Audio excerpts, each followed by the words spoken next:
Hello, my name is Pamela Griffith, and I'm a student at Western Governors University. And I'm about to do a presentation for my speech class.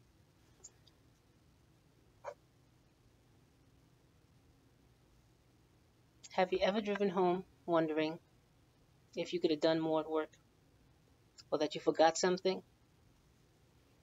Has it ever occurred to you that, oh my gosh, I feel like I haven't sat down all night?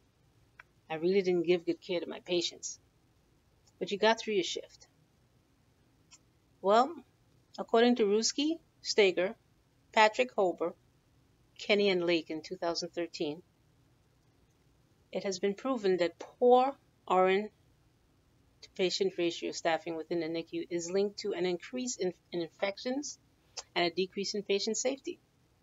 My thesis for today is that research shows that standardized appropriate RN to patient ratio within the neonatal intensive care unit reduces adverse infections such as nosocomial infections, accidental extubations, and mortality rates. Standardization of appropriate RN to patient care within the NICU is totally essential. An appropriate standardized staffing ratio in the NICU is needed to maximize the proper care of the most unstable and critically ill infants. I'd like to go into showing you what an appropriate staffing guideline is. Rogowski, Steger, Patrick Hober, Kenny, and Lake in 2013 wrote nurse staffing and NICU infection rates for JAMA pediatrics. The recommendations for nurse to patient ratios based on the acuity and the definitions according to the Journal of American Medical Association Pediatrics. Acuity on one side, broken down from 1 to 5, 5 being the most unstable child, and 1 being the most basic child in the NICU. It shows on the graph here what an appropriate staffing is supposed to be. What's in red are babies, what's in blue are nurses. So when your acuity is low, you can have up to 4 babies for 1 nurse. When your acuity is extremely high, multi-system failure, sometimes it's 2 nurses to 1 infant. That is the appropriate guideline. That is recommended, highly recommended by the Pediatrics Association. And research has shown that this is the appropriate way at this time to deal with the complex nature of the babies that we have. While there are current staffing matrices in place and methods used to calculate the formulas in which we do our staffing, most of these formulas are unsafe and antiquated. There are medical and legal need for a standard method of staffing of the nation's NICUs. According to Travington, California is the only state that has mandatory nurse-to-patient staffing ratios. At present, there is no standardization of RN to patient staffing in the NICU, leaving nurses and its infants at risk. The general guidelines of the NICU and staffing are created by our national and worldwide governing bodies. Nonetheless, hospitals still shortchange our smallest patients, so said by the National Association of Neonatal Nurses in 2014.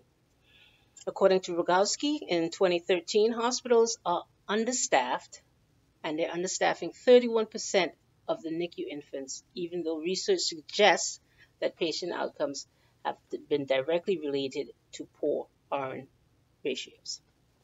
Safe, effective nursing care requires a sufficient number of qualified nurses to attend to the emerging complex needs of the most critical care nursery patients known as NICU. And that's NAN 2013. Present staffing ratios practices are not sufficient to ensure patient safety and provide appropriate care for the NICU patient. The NICU population, the acuity is changing. The workload on the RN is changing and is getting heavier. This change in complexity of the health needs of our smallest infants increases the responsibilities and the duties of the RN, who are leading to unsafe practices and increasing adverse effects, reactions, and mortality rates. According to Rogowski in 2013 et al., 1/3 of the NICU infants lack proper care due to inadequate RN to patient ratios. But there are positives. Positive reactions associated with appropriate staffing, according to Travington 2011, are a decrease in central line infections, as shown as being associated with appropriate RN to patient staffing. That's said by Simotti, Haas, Seaman, and Larson in 2006. NICU infants achieve a higher rate of oxygen saturation goals when the RN to patient ratio follows the guidelines. That's by Sink, Hope, and Hardadon, 2011. There are positives also associated between a reduced risk adjusted mortality rate. So instead of being high, it comes down, and staffing ratios within the NICU. And that's done by Hamilton, Redshaw, and Tarnow, Maudry in 2007.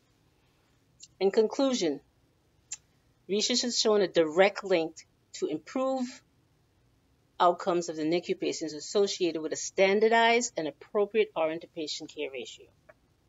To summarize my main points, standardization of appropriate RN to patient care within the NICU is very essential. An appropriate and standardized staffing ratio for the NICU is needed to maximize the power to care for the most complex, unstable, and critically ill infants. In closing, present practices are not sufficient. Adverse and sometimes fatal reactions increase when staffing decreases. That's by Rogowski et al. 2013.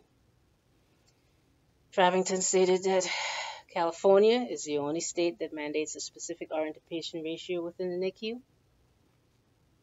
and it is time for a national standardization of nurse to patient ratio in all NICUs nationwide.